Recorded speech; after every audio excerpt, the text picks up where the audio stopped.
我们开始讲资本市场工具。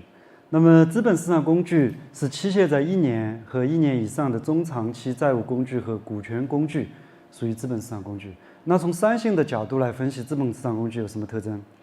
比如说从风险性，风险性总体来说会比货币市场工具要高一点。那为什么会高一点？是不是又要把它分成2个维度？一个是信用风险，一个是市场风险。那信用风险角度来看，资本市场工具有国家的发行的长期国债，期限长于1年的，有各类金融机构的，有普通公司的，所以总体水平来说，是不是它的风险水平，特别是后者，是不是会高一点，对吧？另外一个，从期限或者说从市场风险的角度来看，由于它的期限是不是相对于要长一点，稍微要长一点，这里边所涉及的，比如说学下去会知道，利率风险就会蛮大的。或者说利率稍微上升或者下挫的时候，这些工具它的价格变动会更大一点，所以资本市场工具有这样的一些特征。那总的来说，资本市场工具包括股票、政府债券、公司债券、抵押贷款和抵押贷款支持证券、消费贷款和银行商业贷款。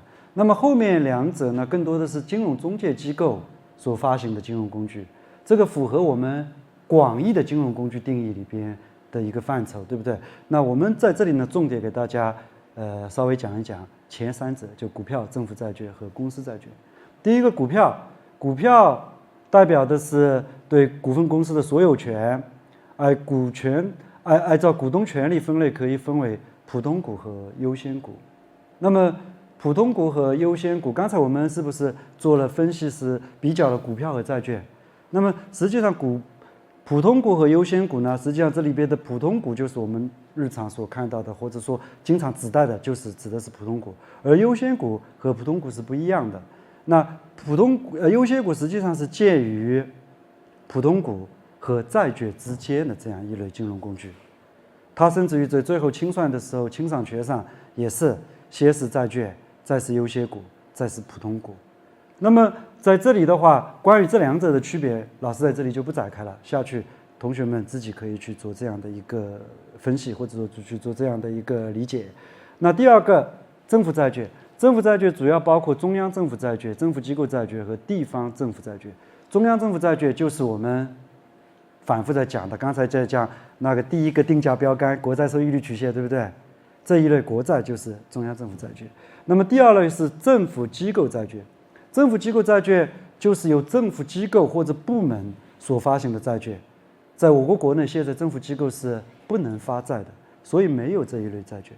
那么在美国是有的，美国可能有同学已经听过有两个这样的机构，房利美、房地美，对不对？实际上还有一个叫吉利美，都很美。那么这里边的，比如说房利美、房地美，主要是为了美国的居民部门，就是住房贷款这一块服务的。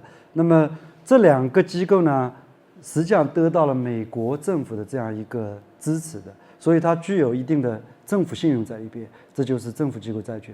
再接下来是地方政府债券，地方政府债券就是地方政府所发行的债券了，也称作是市政债券。那么总体来看，这3类债券哪一个债券的信用等级是最高的？显然中央政府债券、国债，对吧？就是这样的一个基本概念。那么再接下来我们来看公司债券。公司债券是指公司依照法定程序发行的，约定在一定期限内还本付息的有价证券，这就是公司债券。那关于公司债券呢，我们稍微展开一点点来讲。公司债券的分类可以分为抵押债券、无抵押债券、可赎回债券、不可赎回债券、可回收债券、不可回收债券、可转换债券、不可转换债券，以及按照发行方式也可以分类是公募债券、私募债券。那我们简单的做一个小的辨析，同学们跟着我的思路。第一个，抵押债券和无抵押债券，这个从名字上已经很清楚了。那么这2类债券的第一个问题是，如果是同一家公司发行的，完全其他条款都一样的，一个是抵押债券，一个是无抵押债券，那么发行的时候，也就是说给投资者的回报率哪一个应该更高一点？对，显然是无抵押的债券，对不对？有抵押的债券，你就是说有了这样一个资产的一个后面的一个支撑了嘛，对吧？相对来说，无抵押债券就它的收益率，或者说给投资者的收益率会高一点。第二个，我们来看可赎回债券和不可赎回债券。这里边的可赎回和不可赎回指的是什么？指的是谁赎回？是发行的公司，对不对？发行的公司可赎回还是不可赎回？那么在其他条款都一样的情况下，同一家公司发行的这两个债券，你觉得哪一个债券它的收益率应该要高一点？可赎回还是不可赎回？可以猜一猜。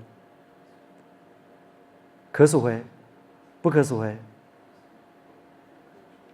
可赎回啊，有同学说可赎回，实际上对，就是可赎回。为什么是可赎回？因为这个赎回是谁赎回？刚才同学有说了，是公司有赎回的权利。也就是说，公司是不是在不可赎回的基础上多了这样一个权利？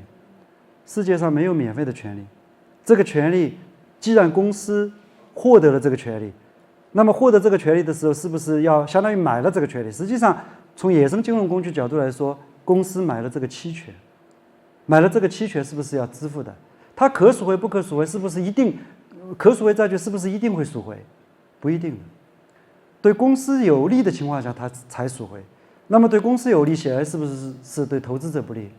对不对？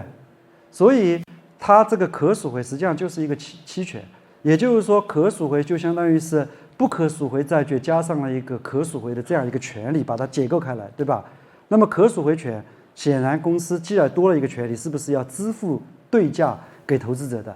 那么投资者在原有的不可赎回债券的收益率基础上，是不是还要稍微再加一点？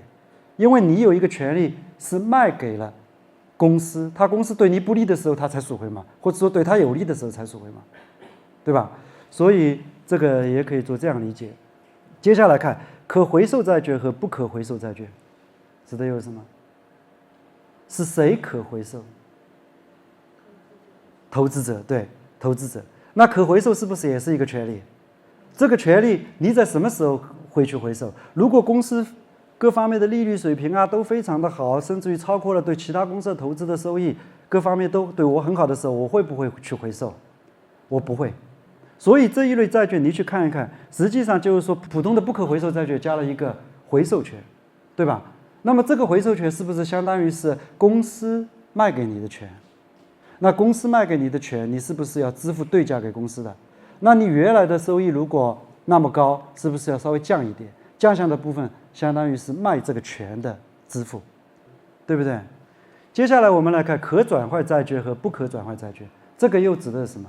转换成什么？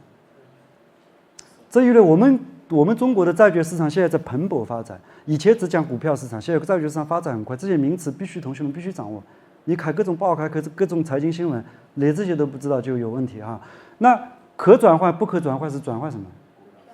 对，是把债券转换成股票。这个权利是谁拥有了这个权利？是不是投资者拥有了这个权利？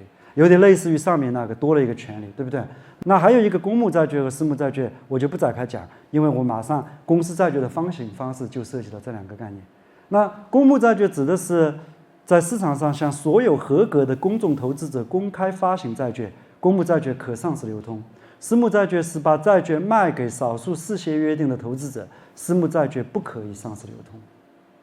好像没有进一步解释下去的必要了，这一概念一读大家都清楚了哈。这个就是公募和私募。那再接下来看，我们看公司债券的发行价格，有溢价、折价、平价。溢价、折价、平价是相对于什么？溢价、折价、平价，实际于就对，相当于它的面值是折价、溢价还是平价？那为什么会折价、溢价还是平价呢？我们可以讲一个简单的这样的一个举例吧。比如说，有一家公司要发行债券，这家公司发行债券的时候，是不是要有一个投资银行来辅导它？辅导它的时候，比如说我把这家公司债券设计好了，现在设计的怎么样的呢？这个债券，假如说面值是100元，那么它的息票率，比如说是5%。我是举个例哈，息票率，也就是说你持有了这个债券，每年可以获得5%的这样一个利息收入。那这样一个债券我设计好了以后，我可能是真正发行的时候是1个月以后发行。那1个月以后发行的时候，如果第一种情况是利率上升了，利率上升到了6%，这里说的利率上升了，上升到6%，什么意思呢？以我公司的资质、信用状况，我现在重新去发这个债券的时候，必须给投资者6%，不然人家不愿意，因为整体的市场利率上升了嘛。那我原来的这个债券给你的面值是100，息票率是5%，这个债券还卖得出去吗？卖不出去了，因为谁持有谁觉得就是成了一个冤大头了，收益率低了。那卖不出去的结果是不是应该调跌价？比如说调到99，那价格调到99的时候，实际上你以99元买的，最后有5块钱的收益，再加上有1块钱的差价，对不对？因为还本的时候还100，是不是也约等于6%的这样一个收益率？这种方式是不是就叫做折价发行？那第二种，如果这个利率在未来下跌到了4%，我就不展开说了，这个债券会溢价。为什么会溢价？你新发行的债券如果重新去发，跟它相同的债券发出来，是不是人家投资者收益率只有4%，而这个债券呢是5%，大家都在抢啊，这个债券收益率高，都在抢，抢的过程价格不就上去了吗？对不对？上去了以后，比如说是变成了101，是不是就变成了溢价？那另外一种就是不折价也不溢价，对吧？平价发行，这个我就不说了。那我们还有一种结合我们中国的一个情况，要给大家稍微说一下。我国还有一种债券叫做企业债券，企业债券和公司债券有很大的一些区别。企业债券甚至于带有一定的政府信用在里边。关于企业债券和公司债券两者的区别，下去同学们好好的去做这样的一个拓展。第二个，债券市场里边，我国的债券市场有交易所债券市场和银行间债券市场。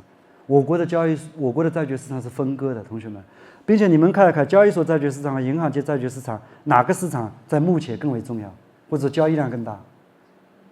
实际上是银行间债券市场，因为我听到同学们窃窃私语说是交易所，实际上是银行间，对吧？那关于这两个市场，同学们也要了解的，因为这些都是很显著的中国问题，对吧？这关于资本市场的工具。那么关于金融工具、货币市场工具、资本市场工具，我们就讲这么多。